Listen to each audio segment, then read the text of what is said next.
Hello, everybody. Texas Man here.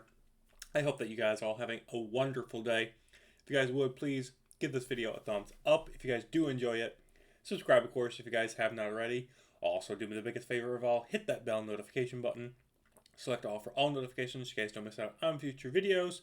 And as always, here on the channel, we talk about movies, TV shows, and tabletop games. Of course, if you guys have anything of that nature you guys want me to talk about here on the channel that I have not covered yet, please let me know in the comments down below. In this video, we're going to be talking about the recent teaser trailer and the recent 2.5-minute interview with the director of the upcoming live-action version of How to Train Your Dragon.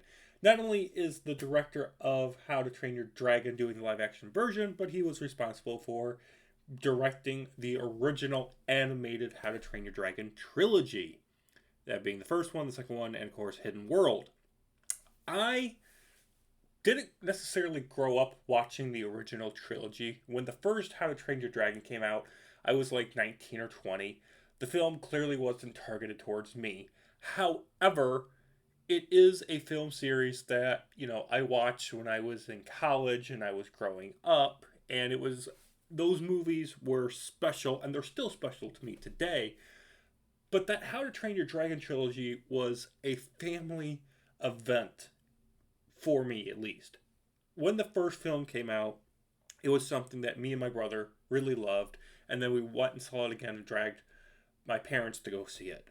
And they're like, because they're older, and they're just like, okay, we're 50, 60, going on 70. We want to watch adult things. We're not into all this cartoon and animated stuff and anime and whatnot. It's not their cup of tea, and that's fine. But for me, I don't much care how your story looks as long as you have a good story. That's my opinion as a human being. If you can tell a good story, I really don't care how it looks. Your movie could look like utter crap, but if it tells a good story with really cool and unique characters, I'm going to like your movie. That's just plain and simple, and that's how I review every single film, basically. If you haven't caught on to that trend yet in the past 5 years that I've been doing this here on YouTube. Okay? So, I remember seeing the second one and taking my grandma to go see it after we watched the first one. And then when the third one came out, we rewatched the first two with my grandma. And we went and saw the third one, and, she was crying and whatnot. I cried a little bit the first time I saw it. I was just like, oh man, this ending is bittersweet. It's like, but you know what? DreamWorks, they nailed it. They nailed the ending. They did a good job.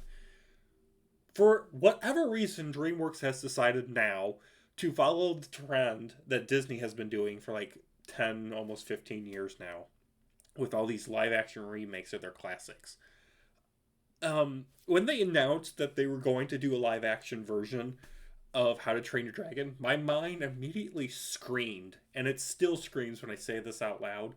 How to Train Your Dragon live action? How is this going to be any different than, like, I don't know, Lord of the Rings or Aragon or Game of Thrones? Like, how is it going to stand out and be unique and be able to have a purpose, to have a point of existing? Now, the director is like, yeah, I get to take what I created in animated form and bring it into live action. Why?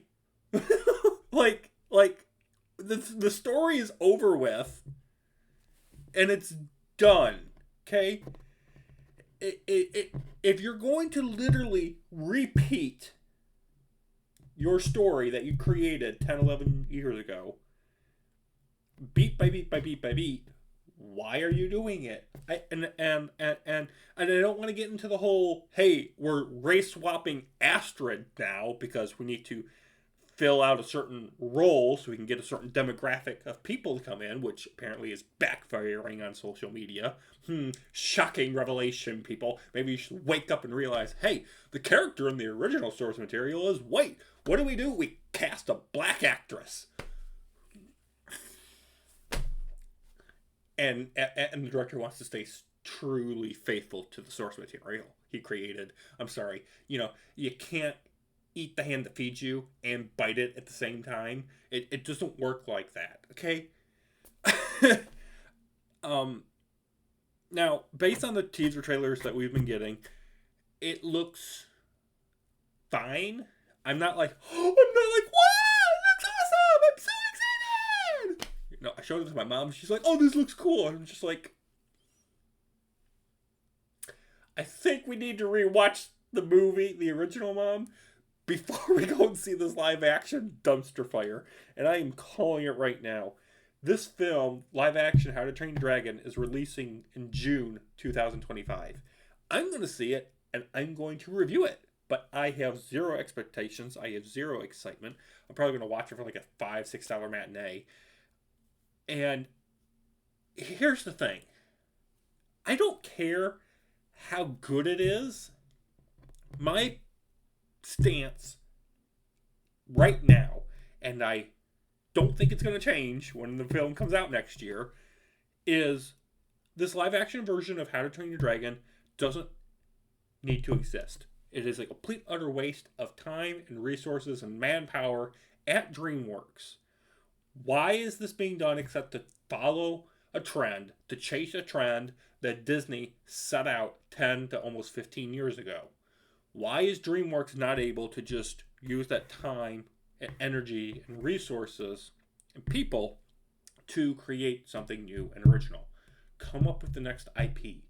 That is what DreamWorks has always been good at. That's what Illumination has always been great at. Because they've been standing against that trend that Disney's been doing. And now, unfortunately, they're following suit.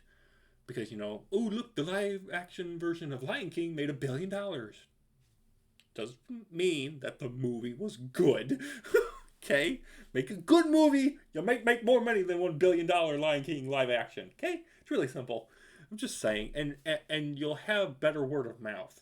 Because I don't think anybody in their right mind actually grew up watching the original watching the original Lion King films was like wowed at all. I know there are some people that will just consume anything Disney and they have one brain cell and that's it. And they're like, ooh, goody, goody, goody, goody, new Disney stuff, yay! I was just like, oh my God, would you like put on some like glasses so you can see what you're actually doing and feeding into? Now you might be thinking, well, you watch Disney Plus for the sake of watching stuff so I can make a video, but it's not like everything on there. I'm like, oh, goody, goody, goody, goody. Yeah, no, like that recent, what was it? The Big Hero 6 show. Oh, that was bad. Or The Acolyte.